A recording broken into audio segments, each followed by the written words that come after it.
শুধু দর্শক, আমি আজকে সামান্য কিছু বলবো। এটা হচ্ছে আমাদের ওয়ার্ল্ড ব্যাংক, যারা দেশে দেশে কোন দেশের অর্থনৈতিক অবস্থা কেমন এগুলো পর্যালোচনা করে। তো ওয়ার্ল্ড ব্যাংক তাদের একটা বার্ষিক প্রতিবেদনে একটা রিপোর্ট দিছে। সেখানে আছে যে বাংলাদেশের সাবেক প্রধানমন্ত্রী শেখ হাসিনা 25 মিলিয়ন মানুষকে, বাংলাদেশের 25 মিলিয়ন মানুষকে দরিদ্র থেকে মুক্তি দিয়েছেন। সেই মানুষগুলোকে দারিদ্রতা দূর করেছেন 25 মিলিয়ন, অর্থাৎ 2.5 কোটি মানুষ।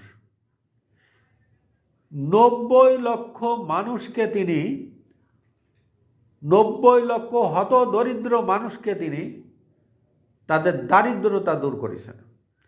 তাহলে 2.5 কোটি এবং 90 লাখ, 3,15,00,000, 3,15,00,000 এদের দারিদ্রতা তিনি দূর করেছেন। যে ওয়ার্ল্ড ব্যাংক বর্তমান সরকারের সাপোর্টে এই বাংলাদেশে অনেক কাজ করেছেন শেখ হাসিনাকে উৎখাত করার জন্য, আজকে সেই ওয়ার্ল্ড ব্যাংক সাবেক প্রধানমন্ত্রী শেখ হাসিনার প্রশংসা করছে। এটাই ম্যাটিকুলাস ডিজাইন। আমাদের ইউনূস সাহেব কি রাতে ঘুমাবে রিপোর্টটা পেয়ে? আল্লাহ ওনারকে ভালো করুক।